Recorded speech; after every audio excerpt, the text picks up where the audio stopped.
I'm here at Concordia Summit with Premal Shah. He is the co-founder and president of Kiva. Thanks so much for being here. Thanks for having me. At Concordia. Are you having a great day? Yeah, it's amazing. It's amazing to see so many people from the private public sector all engage with each other.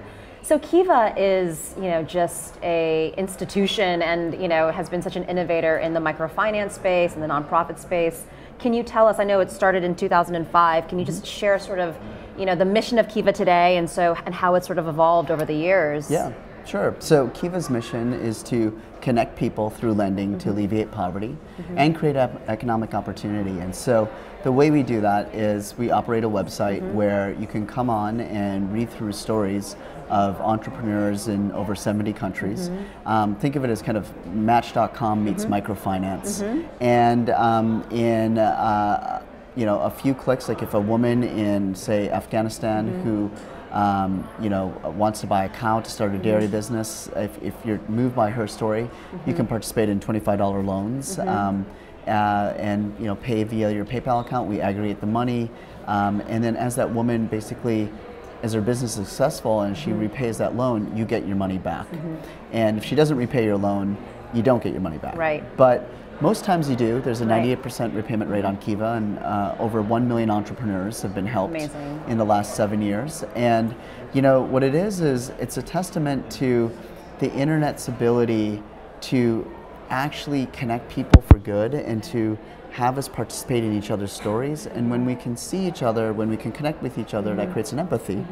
And that empathy creates a generosity, and it unlocks a lot of goodness when people can feel like a partner with the working poor through these small loans. And you get to read the stories of the entrepreneurs, and it's like sponsoring, Absolutely, it's like sponsoring a business. Yeah, and you're trying to create sustainable change in the planet, and when you get paid back, you can recycle that and help someone else. Yeah, and it's also, entrepreneurs in the U.S. as well, correct? Okay, so it's all over the world. That's right. We launched, our 47th country was the United States, and we knew that wealth and poverty are everywhere, including right here at home. In fact, I heard a really concerning stat. 16% of Americans now live in poverty, and last year 41 million Americans took out a payday loan. So we know that access to capital and entrepreneurship can be, real. If we can crack the code even here in the U.S., it can create a lot of opportunity. And so it's been interesting to see entrepreneurs in the U.S. raise money on the Kiva website and get funded by people in Kenya and Cambodia. Amazing. Yeah. That's great. I love that. So in terms of partnerships and public-private partnerships, I know, having been around and really been a pioneer in, this microfinancing meets tech space, that you've had so many successful partnerships, with private companies. Actually, one of our clients is and friends, a company called Dermalogica, and they partnered with you to create Join Fight, financial independence through entrepreneurship for women, and then, but also too, I know, working with governments. Can you just sort of share your take on, the significance of P3s and how Kiva has engaged in them?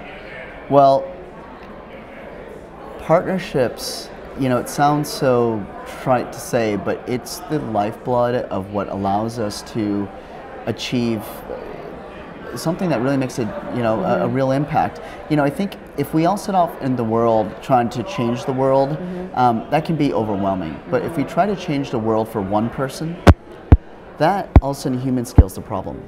And if we can link up with not only other people, but foundations, corporations, government, students, veterans groups. There's so many different groups out there.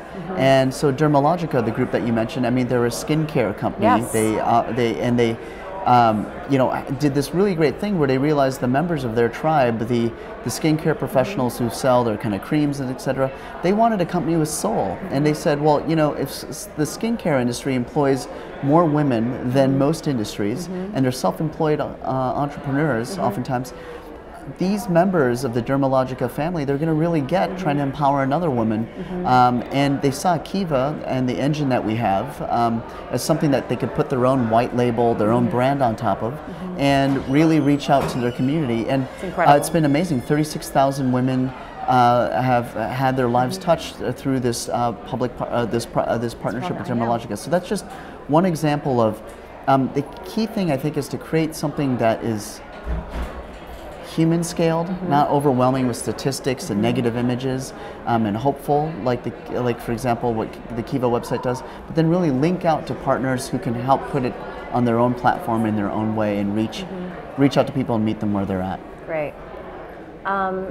So right now, youth and investing in youth, which is the topic obviously today at Concordia, how is the Kiva, what are you seeing in terms of youth trends, youth entrepreneurs, and with Kiva's work?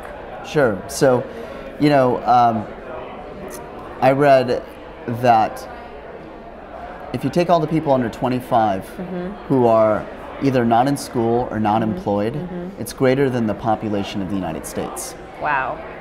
And if we think about how, and I know we all believe this deep down, that on the planet, talent is equally distributed, opportunity is not.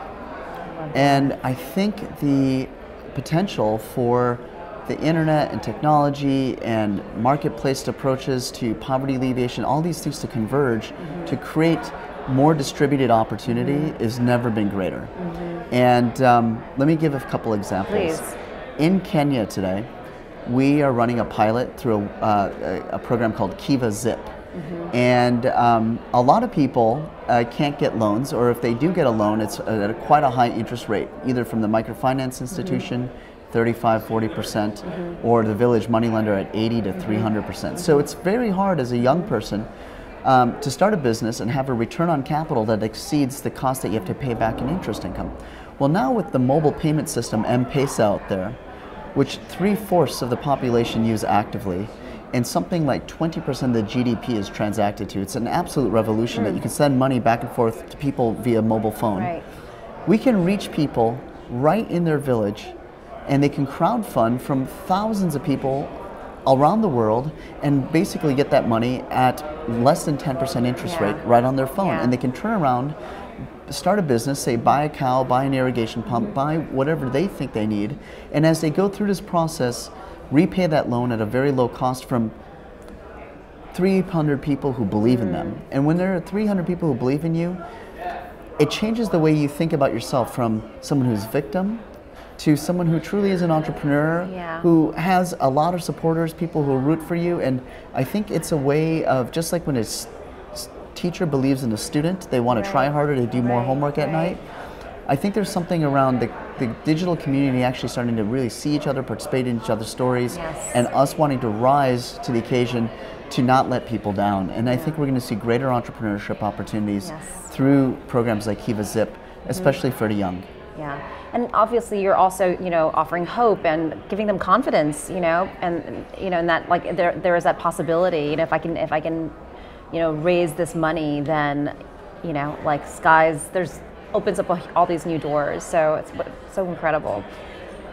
Well, wonderful. Well, thank you. I think we're about out of time, but thank you so much for for being with us here today. Sure. And keep on telling everyone this is the relaxation interview. Yeah, that's great. I feel very zen right now. Excellent. So thanks for the opportunity. Thank you. Great to meet you. You too. Thank you.